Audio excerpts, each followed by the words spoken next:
Assalamualaikum warahmatullahi wabarakatuh. Kami dari mahasiswi Politeknik Fiksi Input Serang dan kami mengambil prodi di 3 sekretaris. Jadi presentasi kali ini untuk memenuhi salah satu tugas dengan mata kuliah Akuntansi Perbankan dengan dosen pengampu Anissa Pratiwi SEMAK. Baiklah, kami dari kelompok 5 ingin mempresentasi tentang laporan keuangan bank. Adapun nama-nama kelompoknya yaitu yang pertama ada Amalia, dan yang kedua ada Siti Aisyah, dan yang ketiga Desi Silviani, dan yang keempat Ida Safitri, dan yang kelima Kiti Nurbaiti, dan yang keenam Muhammad Fadli. Jadi presentasi kali ini hanya mengambil beberapa orang saja.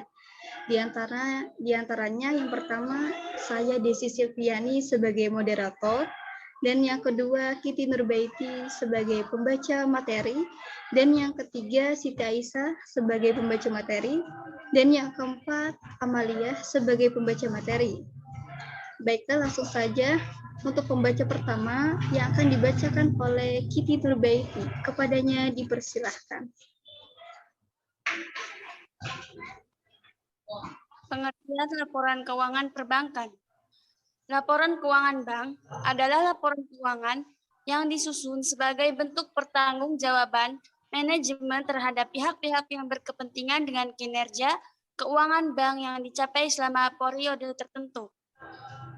Oleh karena itu, laporan keuangan bank harus memenuhi syarat mutu dan kualitas akuntansi perbankan, sehingga tidak ada keraguan dalam menggunakannya dan sebagai pedoman dalam penyelenggaraan akuntansi bagi manajemen bank.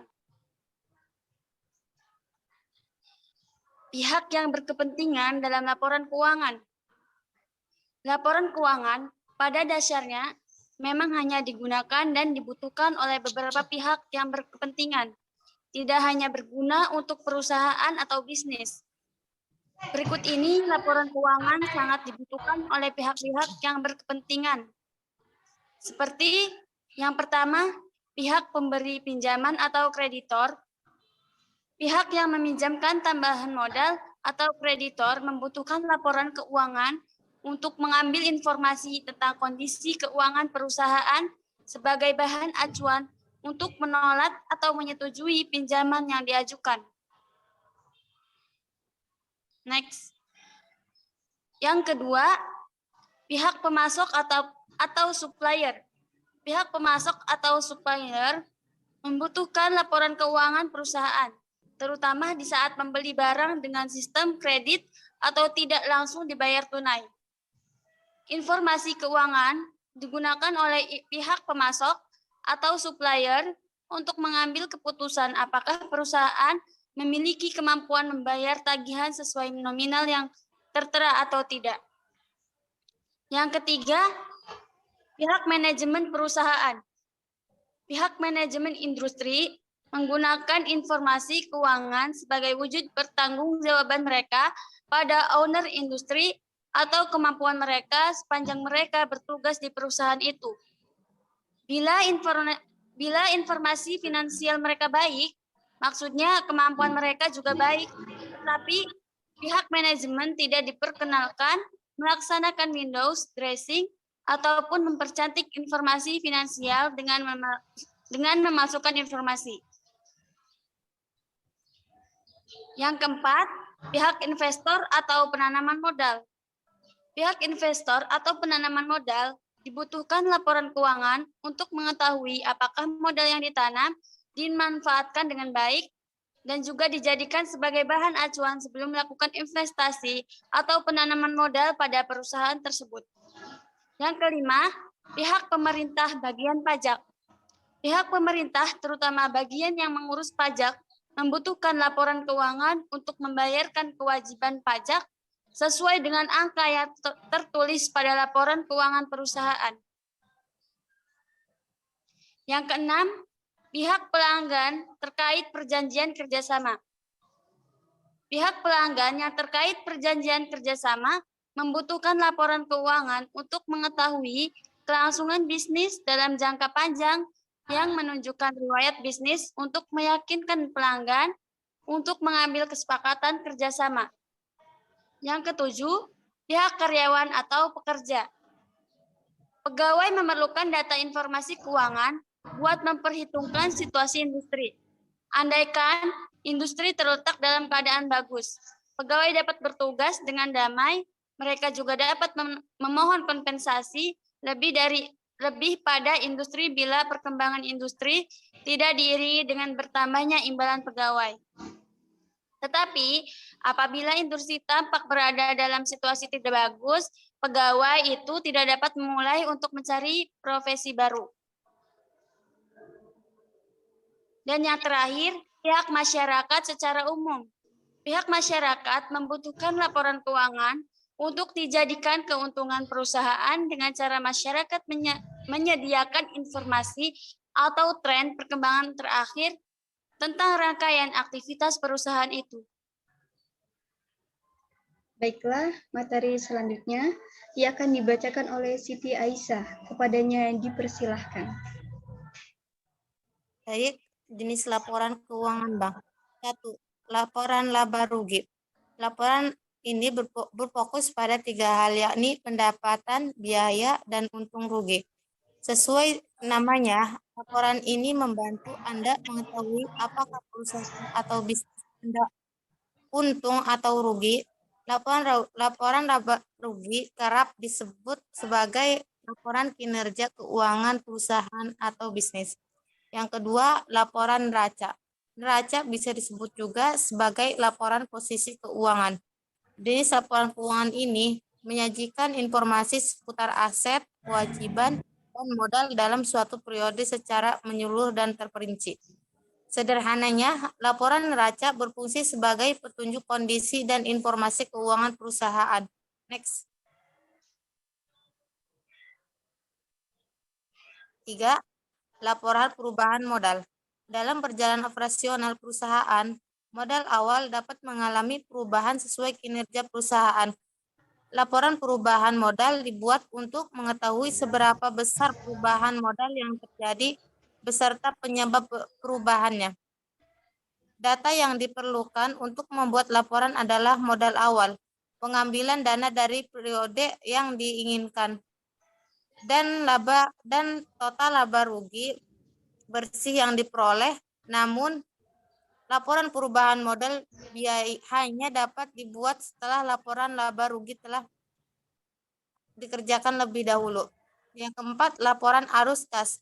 Laporan ini membantu memahami berputaran arus uang perusahaan yang masuk dan keluar. Selain itu, laporan arus kas juga berfungsi sebagai indikator prediksi arus kas pada periode yang akan datang. Arus kas masuk dapat dilihat dari hasil kegiatan operasional dan kas pendanaan atau pinjaman. Sedangkan kas keluar dilihat dari seberapa banyak biaya operasional atau investasi yang dikeluarkan perusahaan. Laporan arus kas terbagi dalam 3 jenis, yakni aktivitas operasional, aktivitas investasi, dan aktivitas pendanaan. Next. Yang kelima, catatan alas laporan keuangan. Catatan atas laporan keuangan disusun berdasarkan penjelasan rinci terkait jenis laporan keuangan baca, laba rugi, perubahan modal, dan arus kas perusahaan. Hal ini dilakukan agar perusahaan memiliki pemahaman baik terkait pengelolaan dan secara menyeluruh. Catatan atas laporan keuangan ini biasanya dibuat oleh perusahaan berskala besar guna pengungkapan informasi laporan keuangan yang memadai. Baik, selanjutnya yang akan dibacakan oleh Amalia. Kepadanya dipersilahkan. Terima kasih kepada moderator. Baik, selanjutnya yaitu materi tentang modal bank. Pengertian modal menurut N. Lapornia 2137, modal bank merupakan modal awal dalam suatu ketentuan atau pendirian bank. Dapat disimpulkan bahwa modal bank merupakan dana yang diinvestasikan untuk membiayai kegiatan usaha bank yang jumlahnya telah ditetapkan. Selanjutnya yaitu fungsi modal. Yang pertama, untuk melindungi deposan dengan menyanggah semua kerugian atau bila terjadi insolvensi dan dilikuidasi, terutama bagi sumber dana yang tidak diasuransikan. Yang kedua, untuk memenuhi kebutuhan gedung, investasi guna menunjang kegiatan operasional dan aktiva tidak produktif lainnya. Next.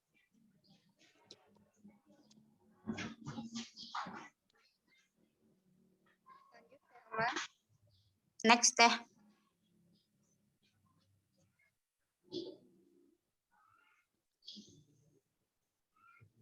Selanjutnya yaitu analisis. Selanjutnya yaitu analisis Kamal. Analisis Kamal pada prinsipnya merupakan suatu metode analisis rasio-rasio keuangan untuk mengukur kondisi keuangan suatu lembaga perusahaan perbankan.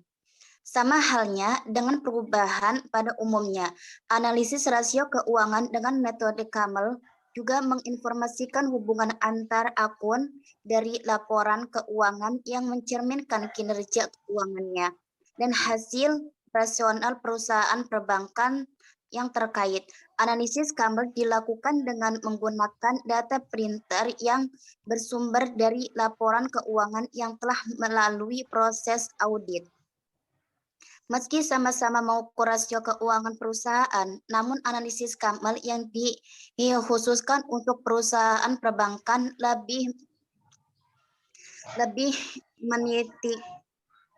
lebih menitik beratkan pada aspek kapital atau modal, aset quality, kualitas aktiva, manajemen earning atau pendapatan, dan liquidity.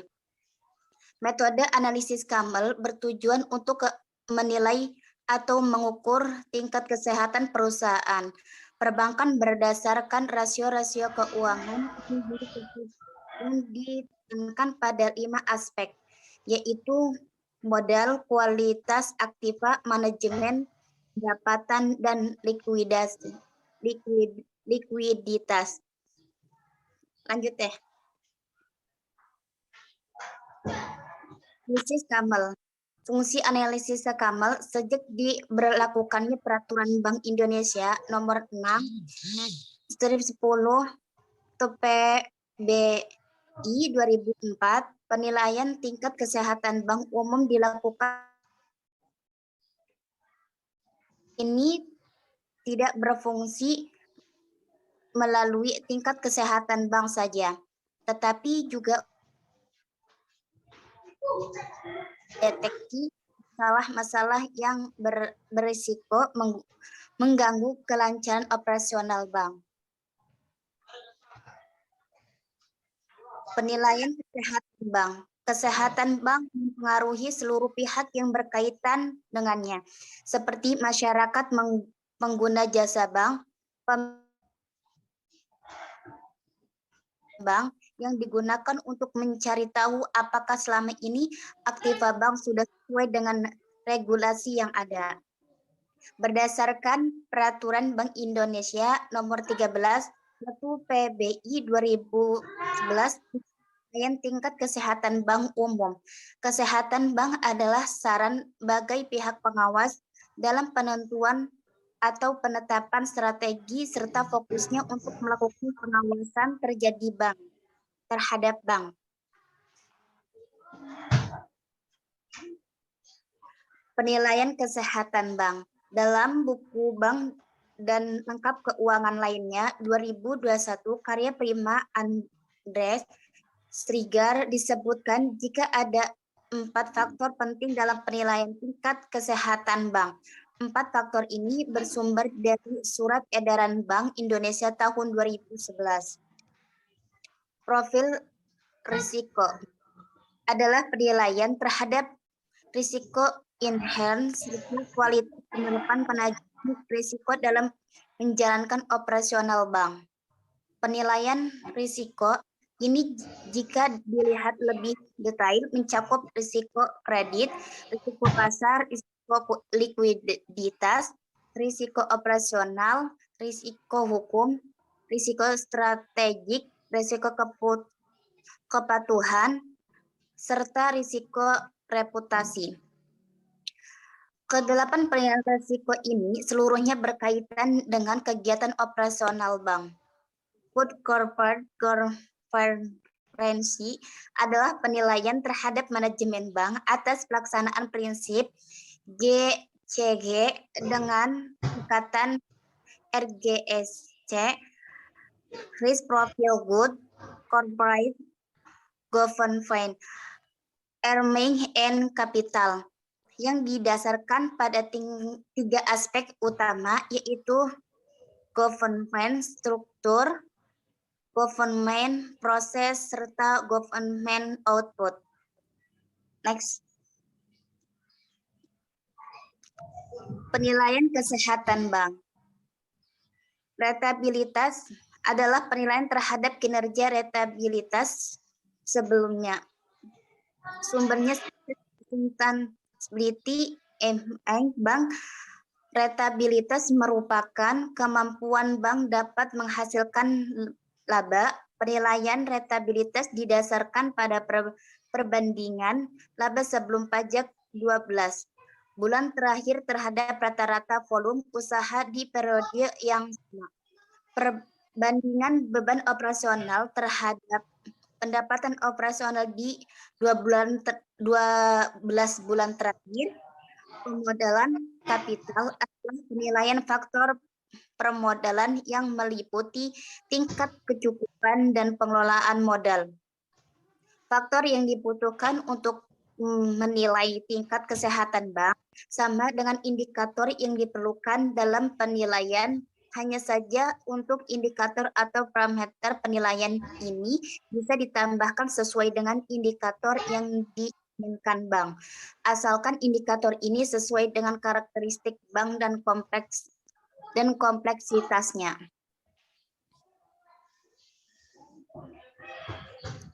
Penilaian kesehatan bank. Jenis penilaian kesehatan bank yaitu ada dua jenis penilaian tingkat kesehatan bank. Di antaranya yang pertama penilaian tingkat kesehatan bank secara individual. Yaitu jenis penilaian ini disebut juga sebagai self-assessment. Penilaian ini dilakukan oleh pihak intern bank itu sendiri. Penilaian ini menggunakan 4 faktor yang telah disebutkan sebelumnya, yakni profil risiko, good profile, government atau BCG, rentabilitas dan permodalan. Yang kedua, penilaian tingkat kesehatan bank secara konsolidasi.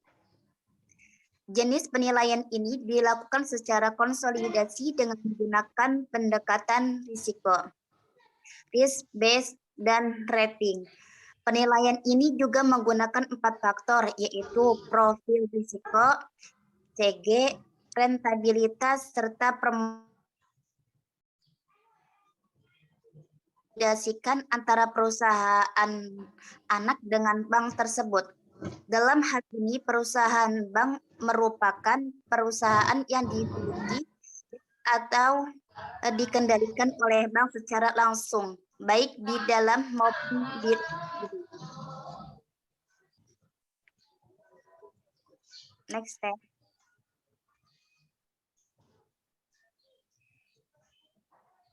Baik. Baiklah, itu saja presentasi dari kelompok 5. Kurang lebihnya mohon maaf. Saya sebagai moderator pamit undur diri. Wassalamualaikum warahmatullahi wabarakatuh.